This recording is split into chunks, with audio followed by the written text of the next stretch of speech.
Magandang araw po sa inyong lahat mga kapatid o kababayan. Welcome to my YouTube channel, Mr. Simple Tech Galing ng Pinoy. Ayan po. Kung baguhan po kayo sa aking YouTube channel, please subscribe and click the notification bell para lagi po kayong updated sa aking susunod na i-upload na video patungkol pa sa mga wiring natin sa mga motor. Ayan. So, ang topic po natin ay paano natin malalaman kung naka-half wave o naka-full wave ang ating stator drive ng ating mga motor. Paano natin malalaman kung may kuryente bang nilalabas? Kung nasa standard po ang kanyang voltage reading gamit ang ating mga tester. Ayan po. Pero sa aking may ginawa po ako dito na dinugtungan ko po ang mga wiring natin dito kasi parang kumbaga sa idea lang po na pinawiring itong ating motor. Tapos ang inilagay is isang kulay lang po siya. Yan, kumbaga ito, ang aking nilagay is kulay brown. Lahat po sila kulay brown. At ayan. Kaya ang tanong, paano natin malalaman kung saan ang ating primary wire, ang ating primary wire ng ating stator, ang wire ng ating pulsar, ang dalawang wire, si pulsar or si trigger or si pick-up coil, at saka yung output ng ating stator drive na mag-supply sa ating ilawan o sa ating pupuntang voltage regulator kung naka-half wave po. Kung naka-full wave, yung dalawang wire ng ating stator drive is nakadugtong po sa ating voltage regulator na full wave type po. Ayan. So, bakit ganito po ang aking nagawang idea?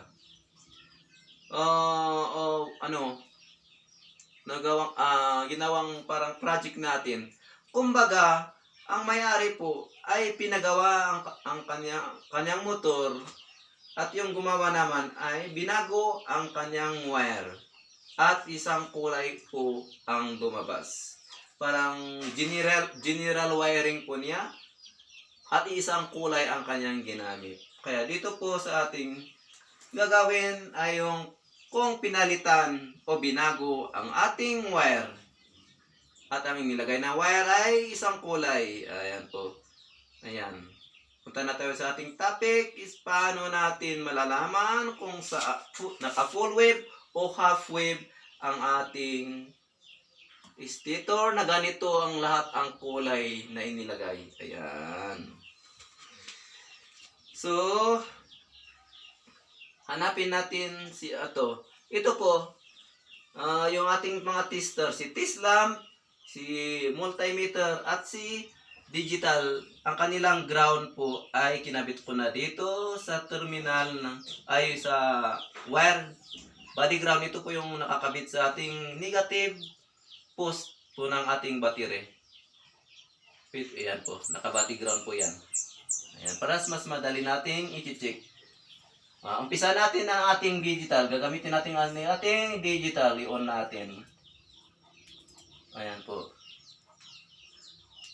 Ayan. So, hanapin natin yung positive niya. Yung kulay red. Ito po siya. Ayan. So, alamin natin kung naka-half wave o full wave ang ating motor. Ayan. Sa madaling paraan. Ayan. I-set po natin, i-select natin sa time is sa ating tester is my time 20, time is Toki 20. Basta i-set natin sa ating ohms po.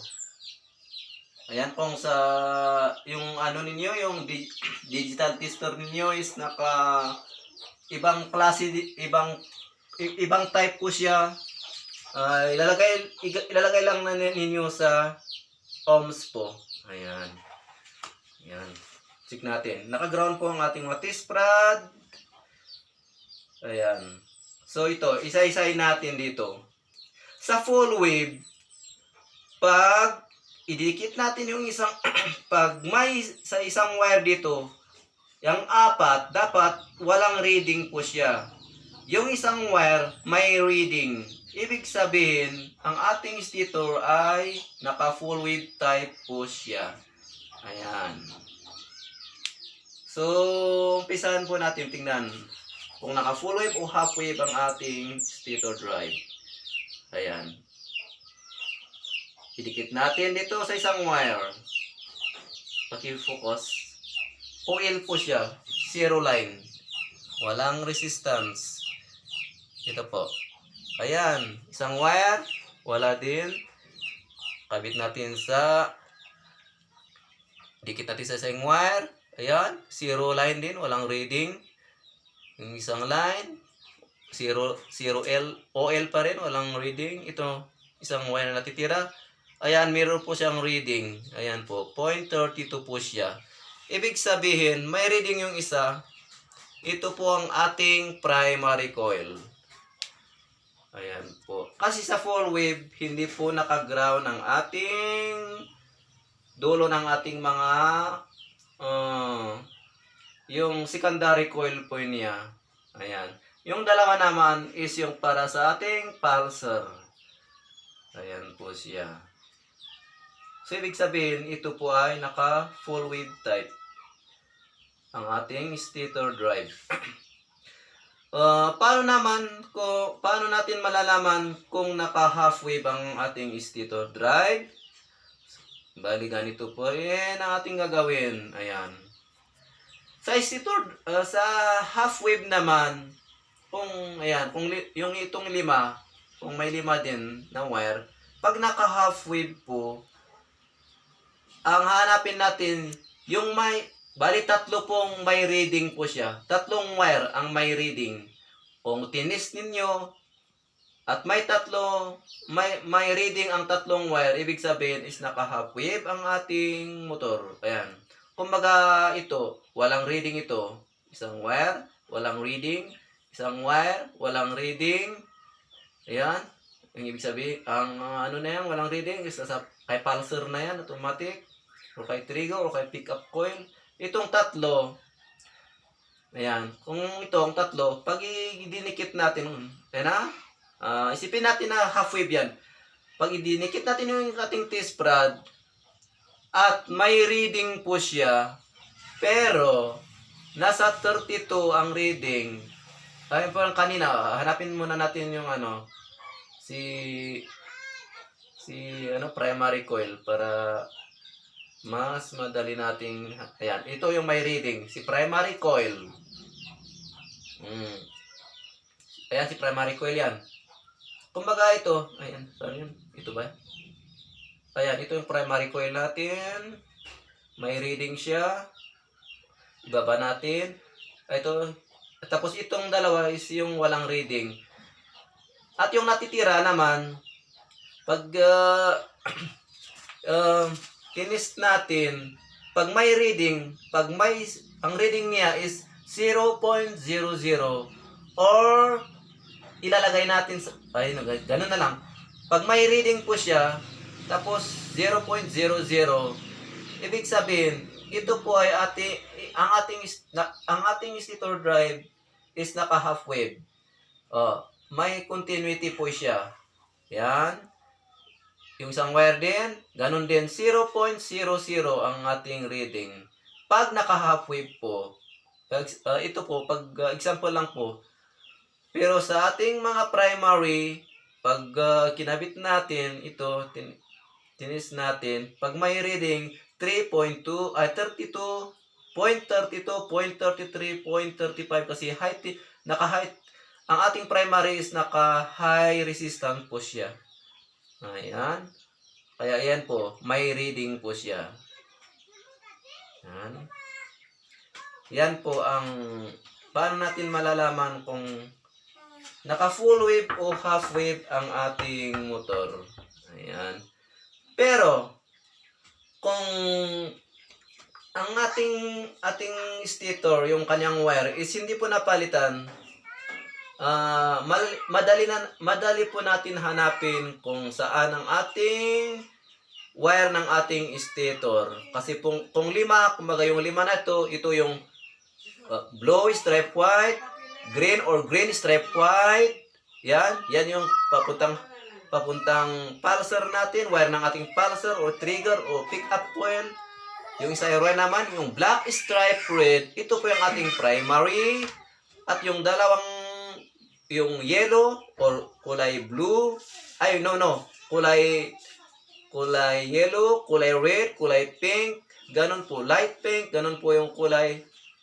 Yan, i-ano natin lang ating test paranda lang.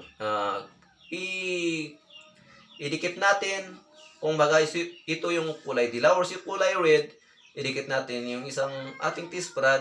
Pag may reading 0.00 or may continuity, ibig sabihin, naka half wave ang ating stator drive. Kumbaga yung red naman, ayan, pag may reading po is naka half wave po.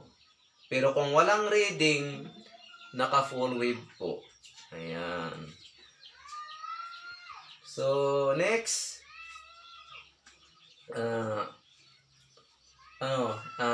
sa T-slap naman natin gagawin. Kung wala po kayong wala kayong digital tester. Ayan po. Ito po ang ating T-slap. So, bali ang gagawin natin, gaya po sa ating pagre-reading ng ohms or sa continuity, parang ganun din ang ating gagawin na procedure para sa ating test lamp. Ayan. Yung ating ang dulo ng ating test lamp, kakabit natin. Tapos pag ikinabit natin, kung gumagana po ang inyong push button switch start, yan po ang gagamitin ninyo. O kung hindi po, tatadyakan na lang yung kick lever. Ayan. Pag tinadyakan natin yan, at may ilaw, pero hindi masyadong malakas ang kanyang ilaw, ibig sabihin yan po ang ating primary. At tapos yung apat naman na wire, pag dinikit natin yung mga apat na wire, kung baga natis na natin yan, at tapos walang ilaw, wala siya, ibig sabihin, ang ating motor is naka full wave type po siya. Ayan. Pag sa half wave naman, kung ginamit natin yung ating test lamp, ayan po, kumbaga dinikit natin sa isang wire, tapos umilaw, dinikit natin sa isang wire, tinadyakan natin ang ating kick lever or push button start, umilaw, may medyo mas malakas, ayan, sa isang wire naman, ayan, medyo mas malakas yung ilaw, tapos yung dalawang wire na titira is walang ilaw, ibig sabihin, ito po ay naka half wave po siya. Ang walang dito, pag sa sa pulsar, parang walang kinalaman pa kahit na lang. Hindi walang kinalaman. Pero natin, i-segregate natin siya. Ayun po. Yan. So, subukan natin para mapatunayan natin. Yan. Yan. Si test lamp. Yan. Tapos,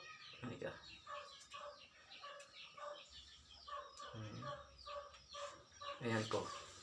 Yan, paki-focus ang ating test, yung valve niya.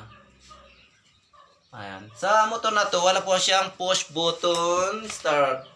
Kaya ang gagawin natin is yung tadyakan natin yung kick lever niya. May ilaw ba? Wala. So, ilipat na. Sa isang wire nito, walang ilaw. So, saan yun? Ilipat natin sa isang wire din. Lipat natin. Isa-isahin po natin sila. Ayan.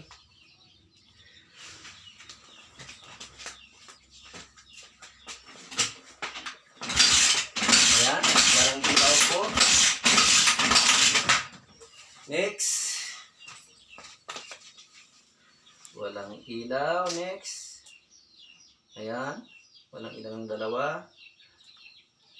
Lipat natin sa isang wire.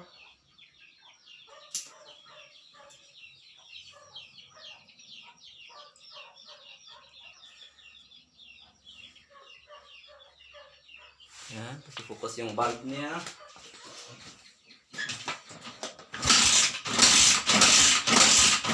Walang ilaw.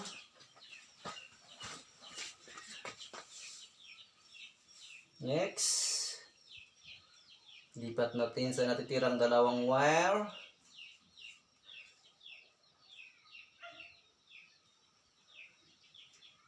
Ayan.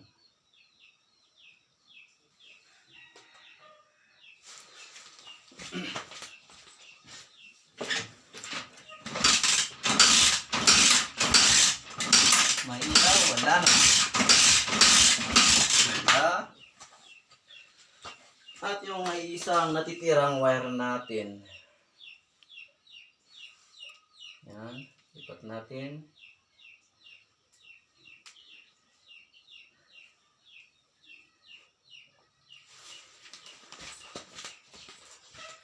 Tagdapan natin. Ayan po. Ayan. Umilaw po. Ayan. Ayan. Umilaw po ang isang wire. So, pag umilaw po ang isang wire dito, gamit ang ating test lamp, ibig sabihin, iisa lang ang umilaw. Ibig sabihin, naka full wave type ang ating stator drive. Medyo nahihingal na tayo. Ayan. Para naman kung naka half wave. Ganyan po, ganyan parehas na procedure din po. Pag may tatlong umilaw, yan, ang umilaw na yan is yung ating primary. Pag yung dalawang wire at dinikit at tinadyakan, dapat iilaw po yan. Yung isang wire din, pag dinikit natin, iilaw din yan. Bali tatlo ang umilaw. Kung tatlo ang umilaw, ibig sabihin, tinis natin yung dalawang ito, wala. Tinis na yung ito, wala din. Ibig sabihin, naka-half wave po ang ating stator. Naka-half wave po siya. Ayan. So, next. Paano natin malalaman kung yung umilaw na yan ay si primary? Ayan. Saan yung primary natin? Ayan. Ito ba yun? Ayan. So, ano na lang. Next is, paano natin i-check kung maganda po ang ating stator, maganda yung windings niya, kung may nilalabas na kuryente. Ayan. So, ganito po siya. Hanapin natin ulit si primary.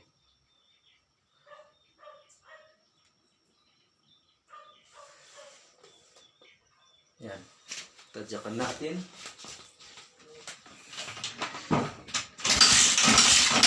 Basta.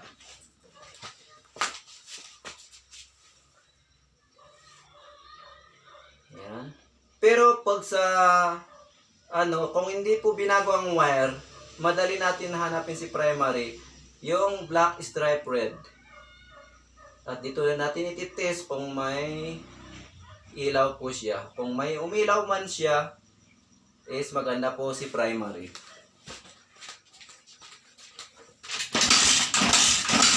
Wala.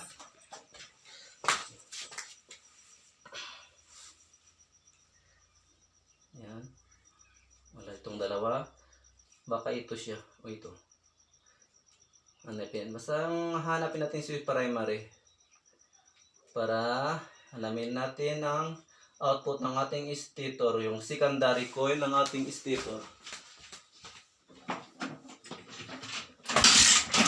Ayan, ayan.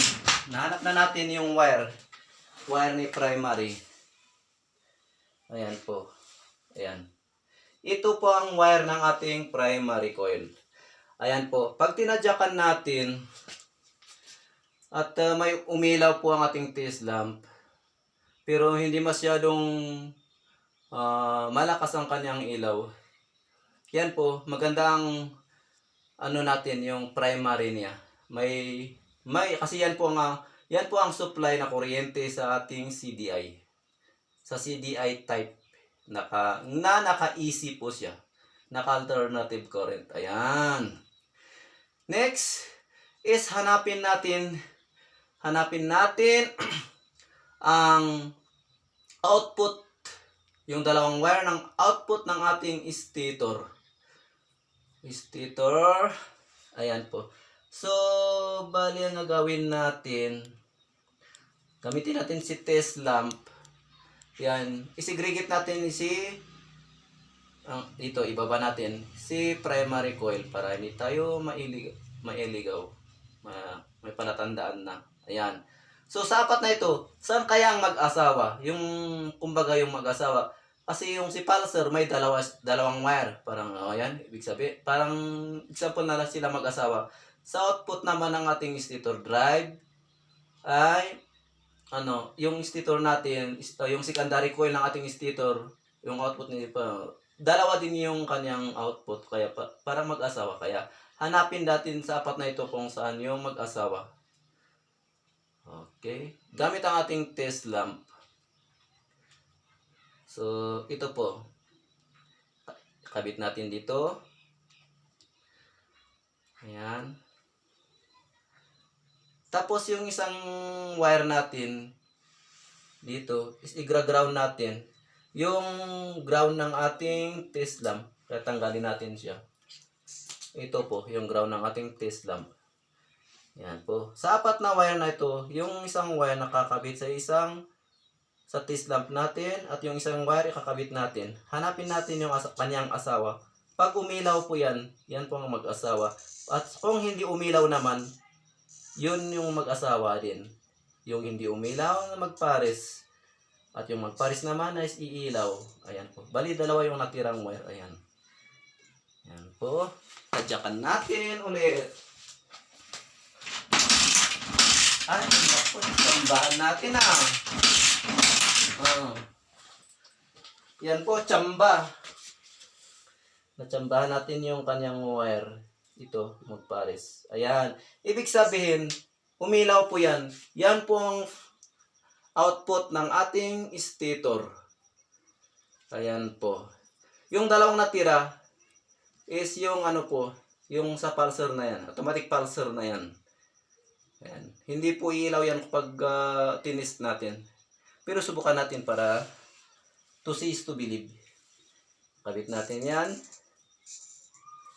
Isa, ground. Kahit balik-balik ta rin natin. Isa, test lang. Ayan. Ito po siya. Baka ito yung ating, hindi po. Yung ating stator. Para patunayan natin. Ayan. Kung hindi ilaw yan, pag tinatsakan natin, yan po ang mag-asawang wire ng ating pulser o pick-up coil. Ayan. Yan, hindi po siya iilaw. Yan po ang ating test lamp na ginagawa sa ating pag-check. Kung may kuryente ang ating primary coil, which is supply sa ating input ng ating CDI, which is AC type, alternative current.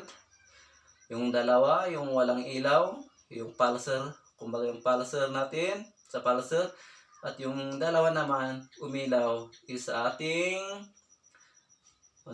sa ating papuntang voltage regulator po siya. Ayan. Next, is paano kung wala po kayong test lamp at meron po kayong analog tester. Unahin natin si analog tester or si digital tester. Ayan. Ikabit yun natin yung dalawang block ng ating dalawang tester sa ating ground. Ayan po.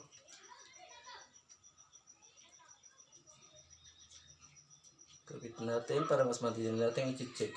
Ayan. Tapos ipitin natin kay agitator ay yung ating alligator clip. Ayan po siya. Ayan, tapos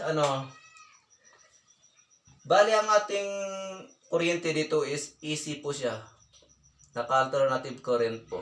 Kaya isisit natin ang ating selector sa ating digital. Sa AC po, yan po AC. Yan, lagay natin sa kay 200. 200 po. Ayan, kung may iba kayong digital, ilagay nyo lang sa AC po. Pero sa mataas po na AC, nasa 250, ganun po. 100, ganun. Ayan, tapos hanapin natin ng ating, saan yun? T-spread ng ating digital. Ayan. So, ito ang ating primary. Ayan. Ito po ang ating primary na nilagyan natin ng palatandaan. Sukatin natin kung may nilalabas na voltahe po ang ating, kung ilan ilang voltahe po.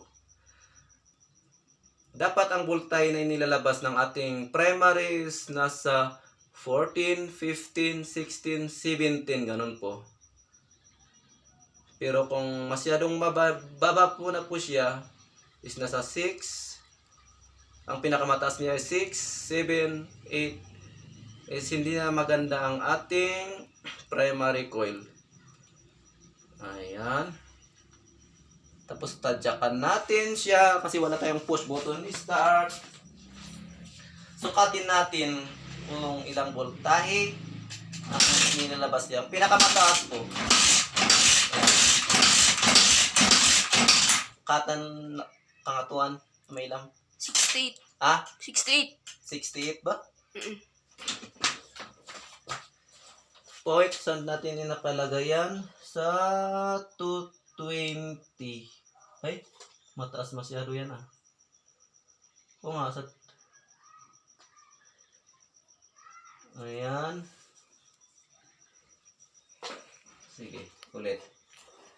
68 or 6.8. Ayan po, pag-focus ang kanyang point para mabasa. Ayan. Ilan? 9. Ayan. Ang pinakamataas. Ilan po? 12. Ah? 12. 12. Ayan. Ilan? 14. 14. Ayan. Ibig sabihin maganda po ang ating primary coil. Kasi nasa 12, nasa 14, ayan, abot pa yan ng 15, 16. Kung umandar, kung mataas na po ang ating RPM ng ating mga motor. Ayan po. Ano pa ba? Yung ating stator, yung output, yung output po. Kung ilang reading po ilang voltahe po ang inilalabas ng ating full wave. Isa ng ating full wave natin dito. Lagyan natin palatandaan. Ito, tingnan natin ito. Isang wire na to. Ayan. Kabit natin yung isang wire din. Ay, isang T-spread dito. Kung walang reading po yan, ibig sabihin, yung dalawang wire na nakabit natin is kay pulsar. O kaya mali po ang pinuntahan ng isang wire ng ating output sa ating stator. Baka pong voltage, zero niya. 1. 1 millivolts po. Ibig sabihin, mali po. Hindi po yan ang asawa niya. Hindi po yan ang mag-asawa. So, ilipat natin sa yung isang T-spread. Hayaan natin na kakabit po yan. Sa ating T-spread. Baba natin yan. Tanggal yun. Dito.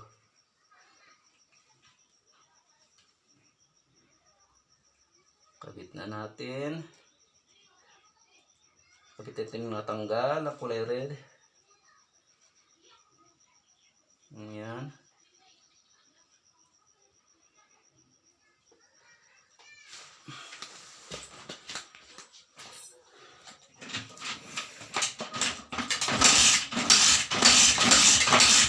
May reading po ba? 2. 2. 0.2. Sabihin, mali pa rin. Hindi po yun ang mag-asawa. Ayan. Transfer natin sa ating isang wire. Yan. Yung natitira.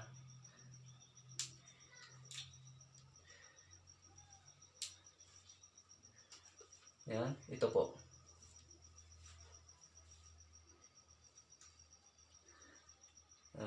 Sana po mga kababayan, huwag po kayong mainip at subaybayan po ninyo. Lalo pong baguhan po kayo sa ganitong diskarte.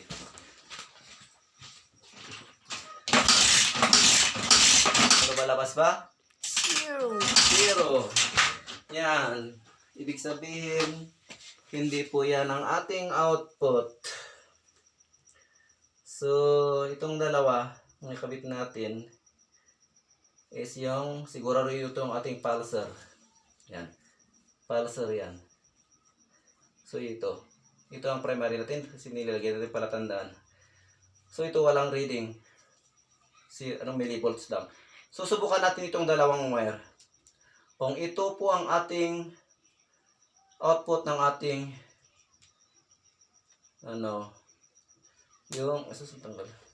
yung secondary coil ng ating stator. Yung supply sa ating papuntang voltage regulator na full wave din. Yan. Check natin.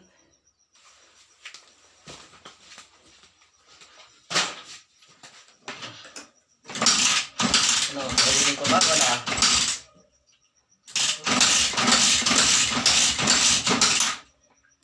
Meron? Wala. 9. 9? 9 point. Sige. Yan ang atas ko.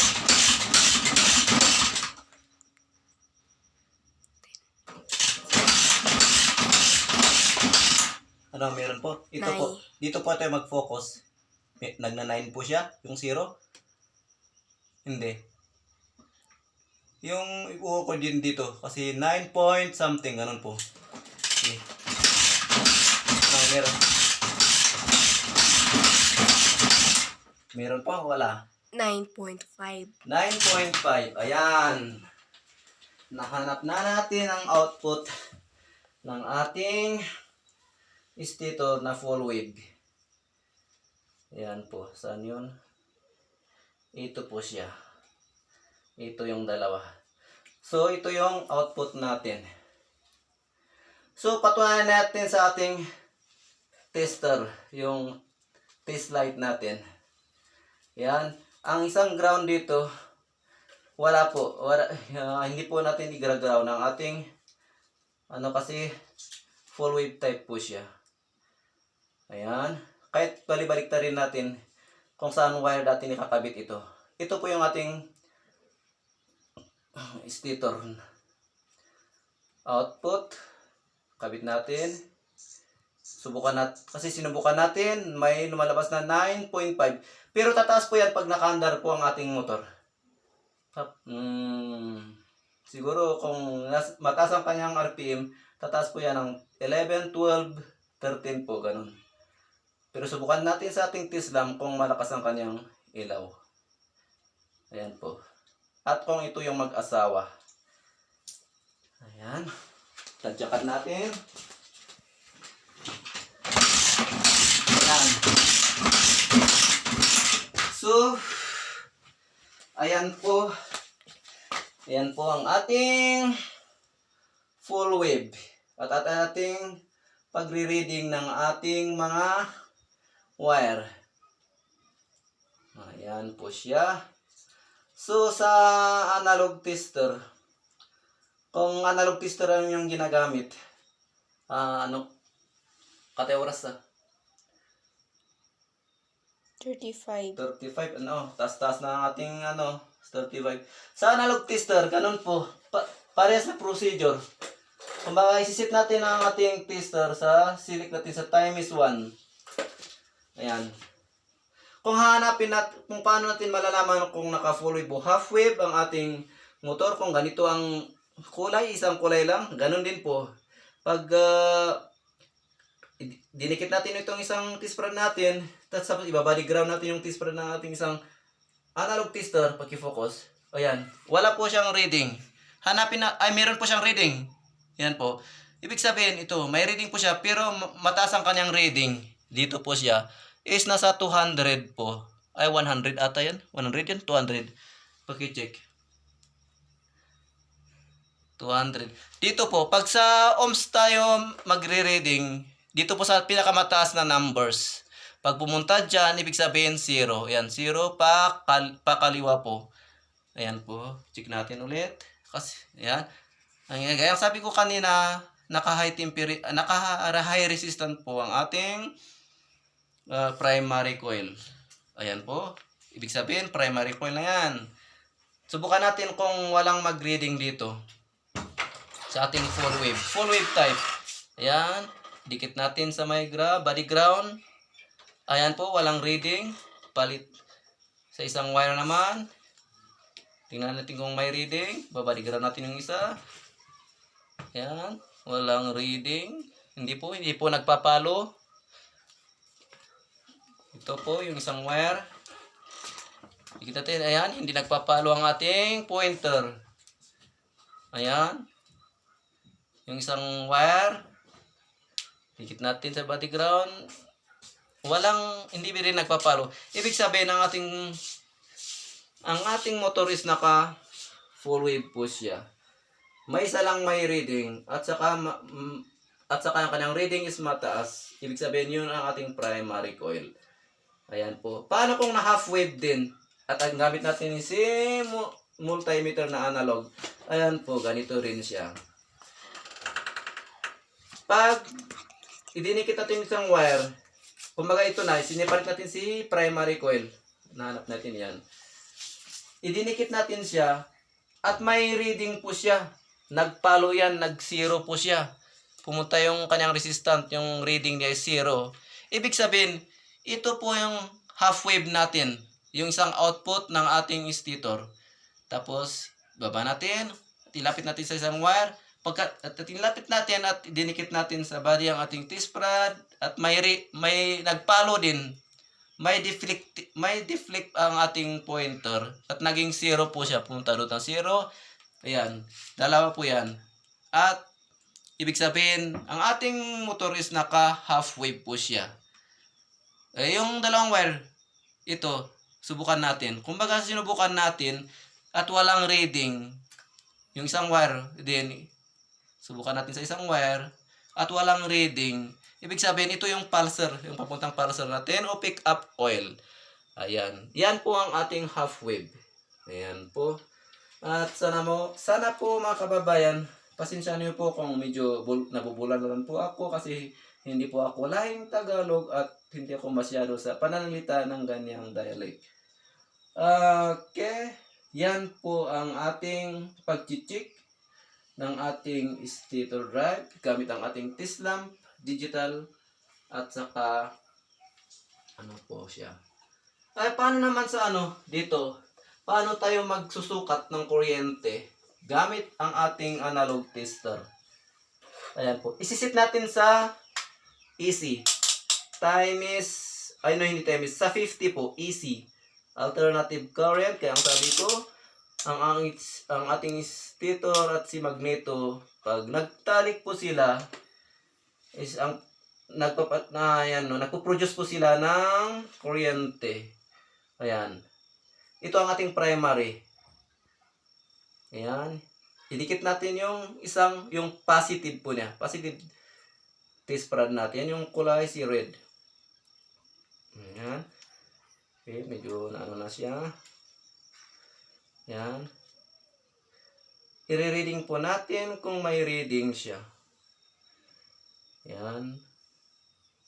ilagay natin ito, yung isang teaspoon naman ay kay ground. Ano po pala, hindi po sa 50 kasi easy po ito. Malay mo, baka biglang tataas po yan. Yan, ilagay natin kay 250. 250 easy, tapos i-ground natin ito. Ayan, hawakan ko na lang. So, babadi ground ko ang ating isang teaspoon ng ating analog tester. Dito sa may tornilyo. Ayan. Tapos, i-kick natin. Yung tadyakan natin yung kick lever niya. Ayan po. Ayan. Ilan po ang pinakamataas na palo niya. Ayan. Ayan. Ayan. Nasa 12 po. 12 ba? Dito po. Ang reading voltage natin sa ating mga skills is pag ganun po siya. Ayan po, may 10, 20, 30. Pakibasa po kung ano. Kung ilan, yung pinakamataas na ano. Kung saan lalapat yung pointer. 10 sa 20, 20 plus. 10. 10. 10. Ayan. 10. Ayan. Ayan po ang ating primary. Pag pupunta po sa ating 10, 10, 11, 12, ibig sabihin maganda po ang ating primary. Ayan. Next. Ayan. Sukatin naman natin ang ating saan yun? Hindi ko nilagyan ng palatandaan yung dalawa. Yung saan. Kumaga sa ano din, susukatin natin kung naka-half wave siya. Ganon din procedure po. Pag kung naka-half wave po siya. Yung positive nating kulay red is ilalagay natin sa isang wire. Tapos ididikit natin sa body ground. Tadyakan natin. At may lalabas na 6, 6, 7. Ganon po. Pag half wave po yan. Nasa 6, nasa 7. Ganon po. Nasa sa 8. Ganon po. Ang kanyang reading. Sa half wave po yan. Ayan. Tapos yung isang asawa ng ating output. Ng ating stator. Yung half wave. Ayan. Pag idinikit natin ulit. At tadyakan. May reading 6 point. Ayan po. Ayan. Pero ito hindi po siya naka half wave. Pero hanapin natin yung full wave niya. Ito. Ayan. Bali medyo hindi natin nilagyan ng palatandaan ng ating mag-asawang si full wave. Sige. Hanapin natin at babasahin kung ilang reading. Ayan. Yan, kinabit ko yung dalawang wire. Ito yung dalawang wire na. Iwan ko kung tama. Basta hanapin natin. Kung may reading po yan, isa rin yan pang magsawa. Ayan, wala po. Ayan, walang reading. Zero po siya. Walang reading. Ilipat natin dito sa kabila. Dalawang wire. Baka matsambahan natin.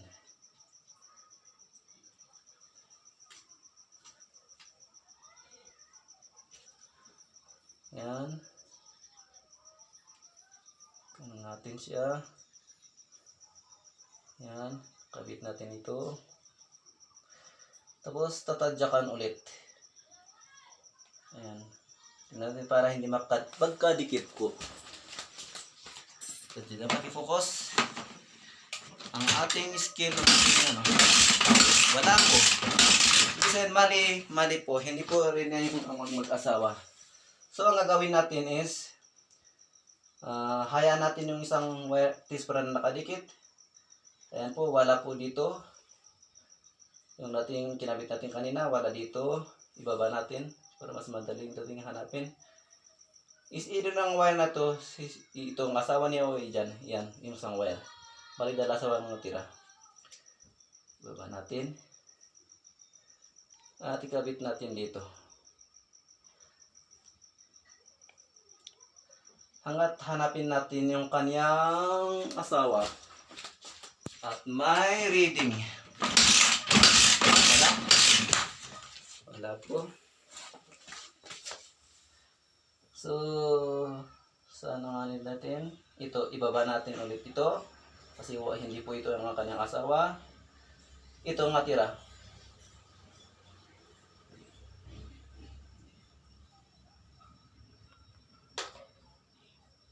Ayan. Tanggal.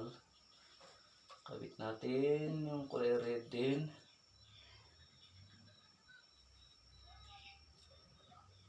Ayan po. Baka siya. Kung may reading po yan.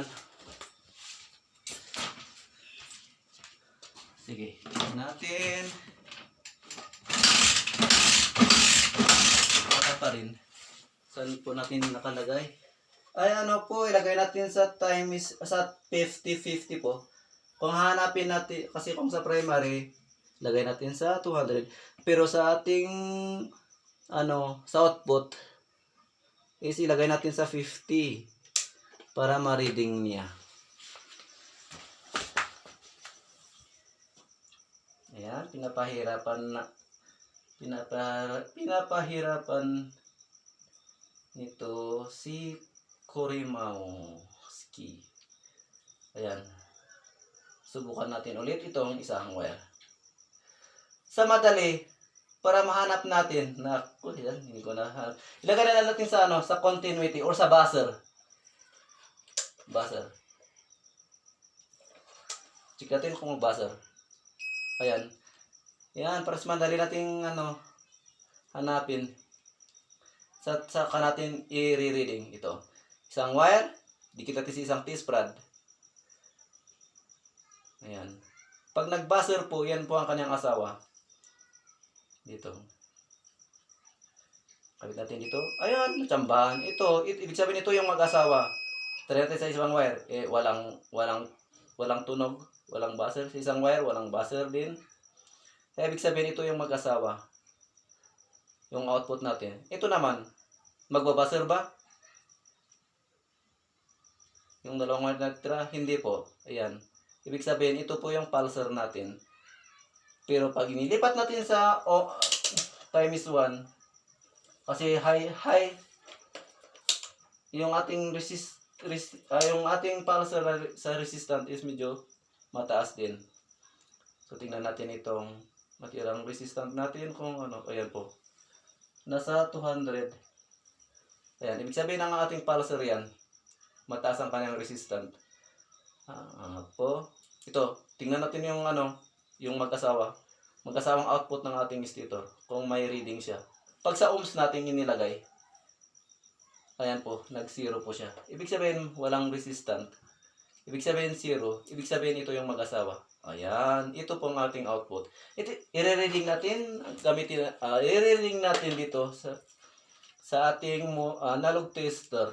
I-select natin ito sa time sa 50 po. Ayan. Yan, lagay natin yung isang T-sprad sa isang wire. Kahit pagbalik-baliktad po. Ayan.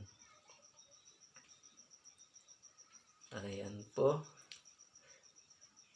Tapos, ayan. Ayan po siya. Tapos, ano nga gawin natin is tatadyakan natin. Kasi walang push button isa natin. Ayan po, may reading. Yan po ang reading niya. Ang reading niya, pag ganun po siya. Kasi sa voltage po tayo. Di ba, may 10 yan, may 20. Tingnan mo yung kung saan nakalapat ang ating pointer. Ilan po? Nasa 5, 6. Or malapit sa 9, malapit sa 10. 9. Ayan. Ibig sabihin sa 9 yan, maganda ang ating full wave. Maganda po kanyang windings.